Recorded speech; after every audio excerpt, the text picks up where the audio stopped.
রমজানের নতুন চাঁদ উঠে আল্লাহ তাআলা তার বান্দাদেরকে ডাক দেয়, হে বান্দারা, তোমরা তোমাদের জীবনকে যদি সাজাতে চাও, তোমরা 11 মাস নাফরমানি করেছো, তোমরা 11 মাস চুরিচাট্টামি করেছো, তোমরা 11 মাস মালের ভিতর ভেজাল দিয়েছো, তোমরা 11 মাস গুনহার কাজে লিপ্ত হয়েছো, তোমাদেরকে এমন একটি মাস দেয়া হলো, সেই মাসটি হলো মাহে রমজান।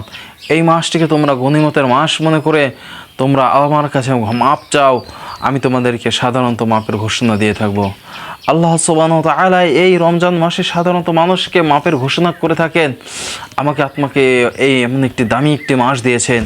এই মাসটি যদি আপনি গুনাহ মাপ না করতে পারি, আমাদের জীবনকে আমরা যদি জাহান্নাম থেকে না বেঁচে জান্নাতের খাতায় নাম লেখাতে না পারি, আমাদের জীবনটা ধ্বংস হয়ে যাক।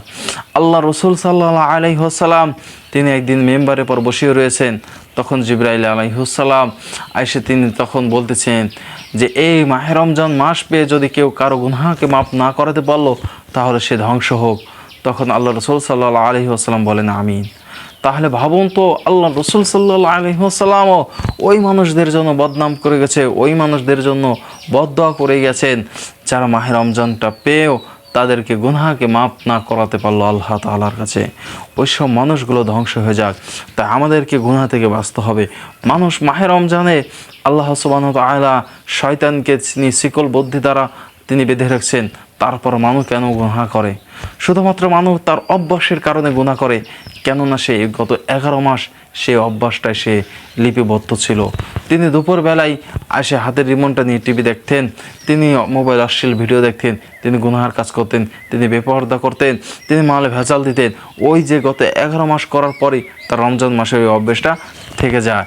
তার কারণে তিনি ওই রমজান মাসেও কেউ ওই গুনাহার কাছে তিনি লিপিবদ্ধ হয়ে যায়, ওই গুনাহার কাছে তিনি আবদ্ধ হয়ে যায়। সাধারণত মানুষ সময় কাটানোর জন্য মোবাইলকে নেটের কাজে ব্যবহার করে। নেটের পর ফেসবুক দেখতে দেখতে সময়কে মানুষ এইভাবে ব্যবহার করে। আর অনেক মানুষ আছে টিভি দেখে সময়কে ব্যবহার করে, যে হ্যাঁ সময় যাচ্ছে না, এইভাবে মানুষ সময়কে ব্যবহার করে। কিন্তু মনে রাখেন, রমজান মাসের একটা সেকেন্ড, একটা মিনিট, একটা ঘন্টা হীরা মুক্তার চেয়ে বেশি দামি। এই রমজান মাসের প্রত্যেকটা সময়ই আল্লাহ তাআলার কাছে অনেক দামি।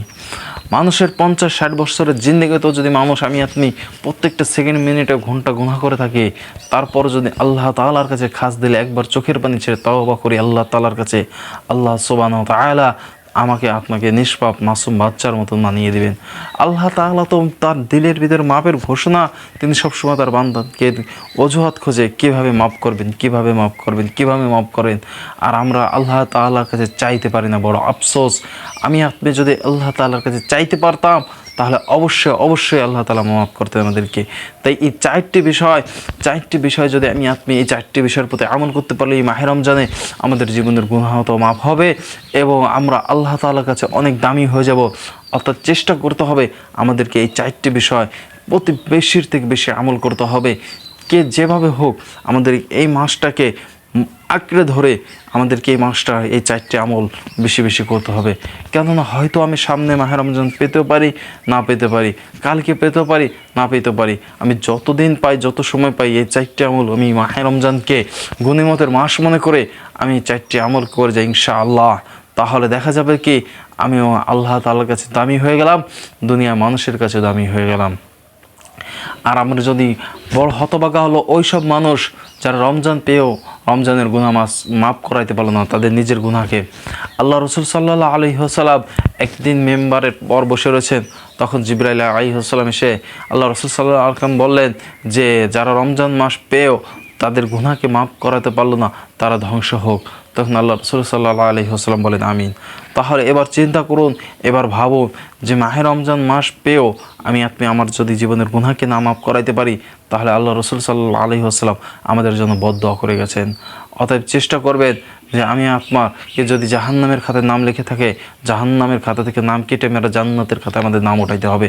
মাহে রমজানকে এমন একটি মাস মনে করতে হবে, এমন একটি মাস এই মাসটা আসলে খুব দামি একটি মাস।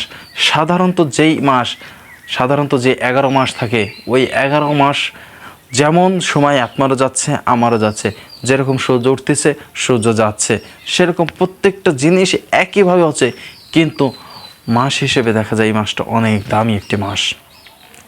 এই মাসটি কি অনেক দামি একটি মাস, গত 11 মাসের থেকে এই মাসটি আল্লাহ তাআলার কাছে অনেক দামি একটা মাস।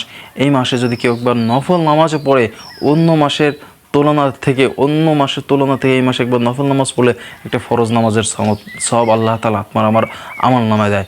একবার সুবহানাল্লাহ বলে 70 বার সুবহানাল্লাহ সব পাওয়া যায়। অর্থাৎ এমন একটি মাস যে অল্প আমল করলে আমলের ভান্ডার অনেক অনেক অনেক অনেক বেশি হয়ে যায়। অর্থাৎ আমল চাইটিকে গুরুত্ব সহকারে আমার করতে হবে, তাহলেই আপনি আল্লাহ তাআলার কাছে দামি হব। প্রথমত 1 নম্বর হলো আল্লাহ তাআলার কাছে চাইতে হবে, জাহান্নাম থেকে মুক্তি চাইতে হবে। আমার সবচেয়ে বেশি চাওয়া আল্লাহ তাআলার কাছে হইতে হবে, জাহান্নাম থেকে বাঁচতে হবে, জাহান্নাম থেকে মুক্তির দোয়া আল্লাহ তাআলার কাছে দোয়া করতে হবে। কান্না করে করে হলেও দোয়া করতে হবে আল্লাহ তাআলার কাছে, আল্লাহ তাআলার কাছে চেয়ে নিতে হবে। আল্লাহ তাআলার ভান্ডারের অভাব নাই। আল্লাহ তাআলা যদি একবার আপনাকে দিয়ে দেয়, আপনি একেবারে কামি হয়ে যাবেন। অর্থাৎ আল্লাহ তাআলার ভান্ডার অনেক রয়েছে। আল্লাহ তাআলার কাছে কান্না করে করে করে করে চেয়ে নিতে হবে। আমি যদি কোনো অন্যায় কাজ করি, আপনার পিতা যদি আপনাকে শাসন করতে যায়, তখন শাসন করার আগে যদি আপনি একবার কান্না করে পিতার কাছে বলে আমি ভুল করে ফেলছি, মাফ করে দাও, পিতা কলম সাথে সাথে আপনাকে মাফ করে দেয়। কিন্তু আল্লাহ সুবহানাহু ওয়া তাআলা তো তার থেকে বেশি দয়ালু। আপনি যতই গুনাহ করি না কেন, আল্লাহ তাআলার কাছে করে যদি কান্না করে করে আল্লাহ তাআলার কাছে মাফ চাই, ইনশাআল্লাহ আল্লাহ তাআলা অবশ্যই মাফ করে দেবে। অর্থাৎ আমাদের অতীতের যত গুনাহের কাজ করেছি, এই গুনাহের কাজ থেকে আল্লাহ তাআলার কাছে গুনাহকে স্বীকারোক্ত করে আল্লাহ তাআলার কাছে লজ্জা পেয়ে আল্লাহ তাআলা গুনাহকে স্বীকার করে করে আল্লাহ তাআলার কাছে কান্না করতে হবে। যখন সেহরি খেতে উঠি, সেহরি খাওয়ার কিছু আগ মুহূর্ত তাহাজ্জুদের নামাজ পড়ে আল্লাহ তাআলার কাছে কান্না করি, ইফতারিকে সামনে রেখে আল্লাহ তাআলার কাছে কান্না করি। এই সময়গুলো আল্লাহ তাআলার কাছে দোয়াগুলো কবুল হয়। এই সময় বেশি থেকে বেশি আল্লাহ তাআলার কাছে জাহান্নাম থেকে মুক্তির দোয়া করতে হবে। 2 নম্বর হলো জান্নাতে পাওয়ার দোয়া, অর্থাৎ জান্নাতে চাওয়া, জান্নাতে যাওয়ার দোয়া। এটা আল্লাহ তাআলার কাছে বেশি বেশি দোয়া করতে হবে। আল্লাহুম্মা আজি মিনান নার, আল্লাহুম্মা আজি মিনান নার। এই দোয়া আল্লাহ তাআলার কাছে বেশি বেশি করতে হবে। অবশ্যই ইনশাআল্লাহ আল্লাহ তাআলা আপনাকে দেবে। জান্নাতের যে নিয়ামত আমার আত্মার জন্যই তো আল্লাহ তাআলা রেখেছে। আল্লাহ তাআলা তো আপনাকে জান্নাত দেবে, শুধুমাত্র ঈমানের পরীক্ষা দিতে হবে। শুধুমাত্র মালের দ্বারাই তো আল্লাহ তাআলা জান্নাত আমার আত্মা কেনা বেচা করবে। অর্থাৎ ওই আল্লাহ তাআলার কাছে আমার আত্মার জান্নাতকে চেয়ে নিতে হবে। যত কিছুর বিনিময় হোক না কেন, এই মাহে রমজানে আমার আত্মার আল্লাহর কাছে জান্নাত চেয়ে নিতে হবে। আল্লাহ তাআলার কাছে কান্না করে করে হলেও আল্লাহ তাআলার কাছে জান্নাতকে আমার আত্মা চেয়ে নিতে হবে। 3 নম্বর হলো কোরআন তেলাওয়াত করা। কোরআন এমন একটি মাস, এই মাসে কোরআন নাজিল হয়েছে। কোরআনে এমন একটি শব্দ, কোরআনে এমন একটি মধুর বাণী, যেটা আমার আল্লাহ তাআলার কালাম। এমন একটি বিষয়, যখন কোরআন তেলাওয়াত করলে মনে হয় কেন জানি আমি আল্লাহ তাআলার সাথে কথা বলতেছি। দিলের ভিতরে এরকম প্রশান্তি মনে হয়। তাই প্রত্যেকটি মানুষের আমার আত্মার চেষ্টা করা কোরআন তেলাওয়াত করা। কোরআন তেলাওয়াত তো যদি না পারি, আলহামদুলিল্লাহ সূরা তো পারি, এটাও তো কোরআন শরীফের একটা অংশ। অনেকে মানুষ মনে করে যে এটা যে কোরআনের অংশ না, এটাও কোরআনের অংশ। আলহামদুলিল্লাহ সূরা, অর্থাৎ আলহামদুলিল্লাহ সূরা বেশি বেশি বেশি বেশি তেলাওয়াত করতে তাহলে দিই। যেই সূরাগুলো পারি আলহামদুলিল্লাহ সূরা, যেই কটা সূরা আমি নামাজের ভিতরে পারি, ওই সূরাগুলো তেলাওয়াত করা, বেশির থেকে বেশি তেলাওয়াত করা। কোরআন শরীফ যারা পারি অবশ্যই তো তেলাওয়াত করতে হবে, এর অর্থগুলো জানতে হবে, কোরআনের প্রতি মহব্বত রাখতে হবে। এই কোরআন তো কাল হাসরের মধ্যে আমার আত্মার জন্য শাফায়েতের ফয়সালা হয়ে আসবে। অর্থাৎ কোরআনের প্রতি যতটা মহব্বত করব, আল্লাহ তাআলা দুনিয়ায় আপনাকে তত ইজ্জতের সাথে উঠাবেন এবং বসাবেন। তাই কোরআনকে যতই মহব্বতের সাথে তেলাওয়াত করব, আল্লাহ তাআলার কাছে ততই দামি হয়ে যাব। তাই এই মাহে রমজানে কোরআন তেলাওয়াতটা বেশির থেকে বেশি করার চেষ্টা করব ইনশাআল্লাহ। 3 নম্বর ছিল, 4 নম্বর হলো দোয়া করা, অর্থাৎ কি ইস্তিগফার, যেটা কি আল্লাহ তাআলার কাছে তওবা করা। আল্লাহ রাসূল সাল্লাল্লাহু আলাইহি ওয়াসাল্লামের জীবন দশায় তিনি 70 থেকে 100 বার প্রত্যেকটা দিন তওবা করতো। তার জীবন দশায় কোনো গুনাহ নাই আগে পিছে, তারপর তিনি এত পরিমাণে তওবা করতো। আমার আপনার জীবনে তো কানায় কানায় প্রত্যেকটা মিনিটে মিনিটে সেকেন্ডে গুনাহ, কিন্তু আপনি তওবা করতে চাই না। বড় আফসোসের একটা বিষয়, দিনের ভিতরে একবার হলো তওবা করতে চাই না।